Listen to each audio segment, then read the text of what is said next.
Hey everyone, and welcome back, welcome to my channel. With half a year left till their contract expires, it feels like a quote-unquote good time to look into the future of Kep1er and what their careers might look like post-Kepler. Considering the short amount of time remaining, they are likely to have one more comeback, which never say never, but unlikely to change too much of my thoughts about their future. Kep1er has been an interesting case, being one of the first Mnet temporary groups to not really build upon their success with each comeback. It feels as though all their post-Kepler activities do not look that fruitful on initial glance. So it'd be interesting to look at what they've done so far and what their company has in store for them. The plan is to go by Girls Planet ranking and just kinda give my thoughts on what their next steps would be. But yeah, before I start, I'd appreciate it if you can like and subscribe to my channel. But without further ado, let's start off with the first member.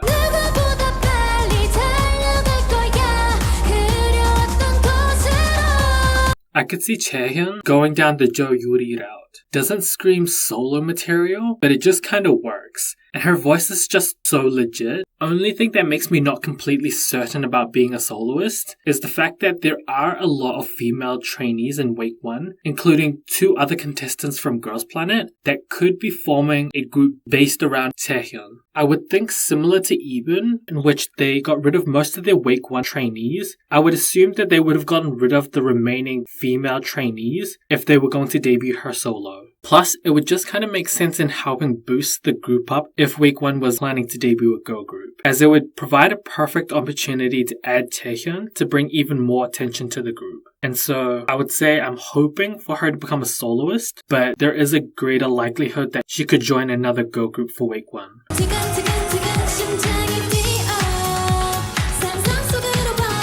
For Bahiyyih, I can't see her going solo. I don't know, she kind of gives Youngeun vibes in that despite having a sizable solo fanbase, I just can't see her debuting as a soloist because nothing screams soloist about her just quite yet. I feel like she would debut in a group in IST. I'm not sure if 4 years is too short for IST to debut another group, considering it took 9 years to debut their second girl group of Weekly. If she does not debut in a new IST girl group, then I could see her getting poached from another company. Obviously, the elephant in the room is clearly Hype, considering her brother is in Big Hit, but I just can't see that happening at the moment, as KOZ and Big Hit don't seem like the type that would debut a new girl group anytime soon. B-Lift has Islet debuting sometime soon. Source Music and Adore already have girl groups who debuted almost 2 years ago. Then Kep1er's has a new boy group officially debuted, and Fromis9's last comeback being 7 months ago. I don't see any reason for them to debut a girl group anytime soon.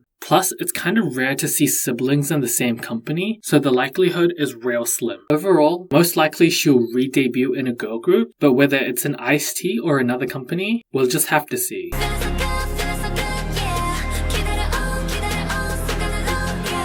With Yujin having officially left Cube Entertainment while in Kep1er, she is the only member to not have a company, meaning that might just be her first step. However, based on her time in both CLC and Kep1er, I would say respectfully she didn't really pop out enough to really consider her going solo. Obviously, that doesn't mean that she can't go solo, but if she ended up doing that, I just don't think it would make too much noise. As for a group debut in a new company, that is definitely possible. However, I wouldn't know how much companies would actually want to take her in due to ageism. Some companies are currently taking idols born 2004 and onwards, which is an 8-year difference between when Yujin was born in 1996. Luckily, she does have that pre-debut hype from CLC and Kep1er if she were to join another group. And so there is still a lot of benefits into adding her into another group. However, ultimately, I have a feeling that she would just go down the actress route and could be a soloist on a more part-time basis. I would kind of compare her to maybe like an Im Nayeon type of frequency of releasing music as opposed to like a Kim Sejong.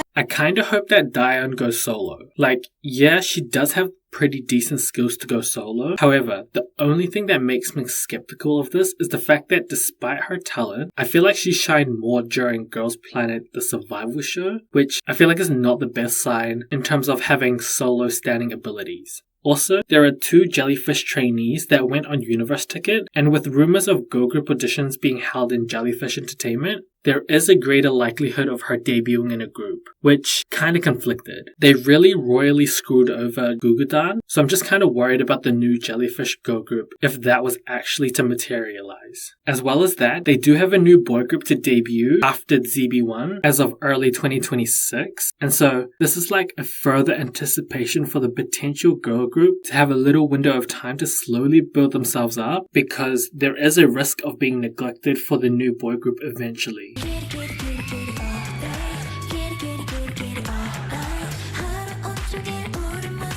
I think Youngeun has the Chaehyun options. Youngeun has the skills to go solo like Chaehyun. However, there are two factors that could change this to a group debut. One major difference between Chaehyun and Youngeun is the fact that Youngeun is only known for Girls Planet and Kep1er, which Week 1 hasn't done too much to make her stand out. Chaehyun, on the other hand, had 2 other survival show appearances, plus her association to JYP, and thus I don't know if Biscuit Entertainment has complete faith in risking a solo debut without too much certainty of it having a bit more expected success. The other factor which is similar to Chaehyun is the fact that there is a pre-debut girl group currently in progress for Biscuit Entertainment, with most of them having survival show appearances, and similar ages to Youngeun too. And so there might be a different combination of survival show fandoms potentially coming together for this Biscuit girl group. There is a chance for this to all fall through, like WM and their pre-debut girl group. However, they debuted a boy group last year, and so there is a chance that they would also debut a girl group to diversify their attention within the industry.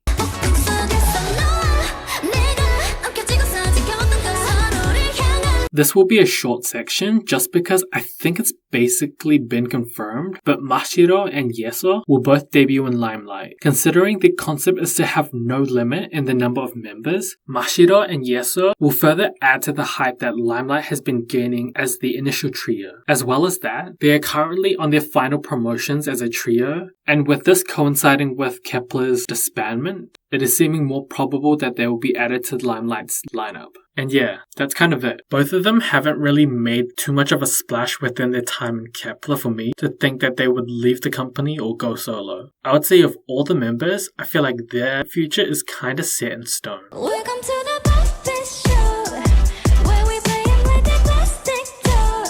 I think Hikaru's future will follow similar to Yena's future in whether she would debut as a soloist or whether she would join the pre-existing group within her company of XG. I'm leaning more towards her not joining XG just because although she can provide more appeal to XG as well as fitting XG's aesthetics, within the documentary about their journey, it showed that XG was originally 7 members. So it doesn't seem like a CLC Kwon Eunbin situation where she was supposed to be in the lineup originally, but couldn't join them because of the survival show. This leads me to believe that she'll be a soloist. The only reason I don't think Avex would form a group around her is because the concept would be real similar to XG, and so I don't know if they would want to create another group to compete with each other. And so that's kind of why I see her doing something similar to Chanmina. The only thing about being a soloist is that because she is Japanese, will she get enough support or will there be hesitation to support her from the Korean audiences? There is also a slight chance of her getting poached by a Korean entertainment company. However, having watched XG's documentary, I feel like there might be some loyalty and trust that Hikaru has with Avex to want to stay with them. Considering she got eliminated but they still wanted to put her onto a survival show, they do see potential within her, and I think she knows this.